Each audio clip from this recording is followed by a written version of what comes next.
What's up? I'm Troubleshoot. After a year or so, CS2 is finally getting a Season 2, and with it, a couple of small changes, but there's one huge change that everyone's been speaking about, with a couple of important caveats that have been stepped over. When Season 2 begins in early February, there's of course a new stats page coming, as well as Vertigo being replaced by Train, and of course the M4A4 price drop to the same price as the A1S, and of course the FAMAS stat boost, price drop, etc. But regarding this badge over here, I've seen a bunch of misinformation and important points stepped over. So what exactly are they? Well, this badge is what's coming with Season 2. When Season 2 starts, you'll get a badge for Season 1 based on your Premier rank and however many wins you have. So as you can see, there are 5 different colored bars in the background, and of course when you get the badge, the color will be representative of what Premier rank you had in the previous season. And of course there are 5 bars. For each bar that you fill in, you'll need to get 25 wins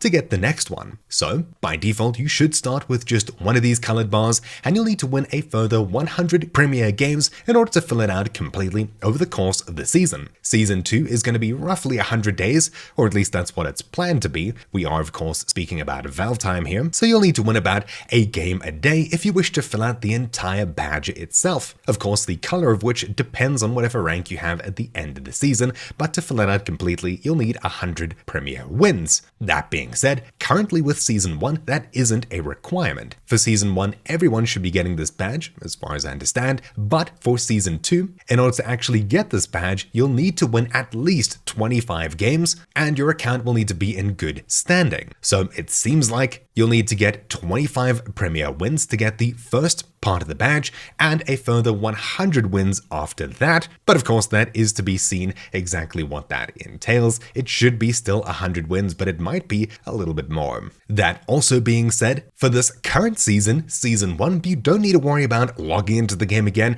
if you haven't played the game in a while, as your Premier rank from the past will count as your Premier rank for the Season 1 badge. But in Season 2, you will need to have a rank at the end of it in order to get your badge properly scored and given out to you, which is something very important that a lot of people have stepped over. As you can see here, you'll need an active CSR or Premier rank at the end of the season. That's only for Season 2 and beyond. For Season 1, you don't need to worry about this. On top of this, of course, Vertigo is being removed. In place of Train, the M4A4 has been reduced in price to be the same price as the A1S at $2,900. And of course, the FAMAS has had some improvements to the standing and crouching accuracy, as well as a price cut down to just $2,050. When Season 2 begins, you'll start without a Premier rank at all. You'll need to, as before, win 10 Premier games in order to get your rank recalibrated from scratch once more. And of course, probably the most exciting yet at least talked about change, unless you're watching someone like Gabe Follower, essentially CS2 is having massive changes to the anti-cheat,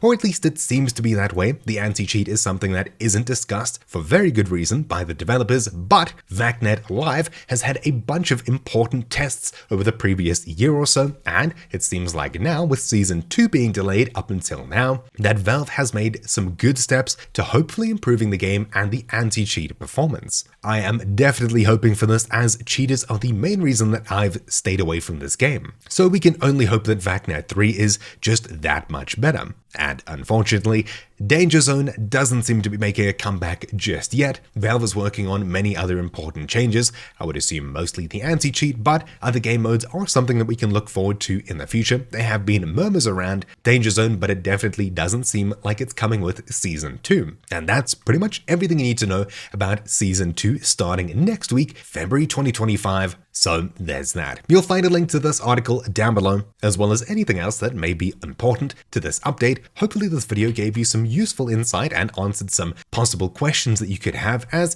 this whole update seems to be mostly hype, but not a lot of really good information. So that's really it for this quick guide. Hopefully you found this video useful. Thank you all for watching. My name's been Troubleshoot, and I'll see you all next time. Ciao.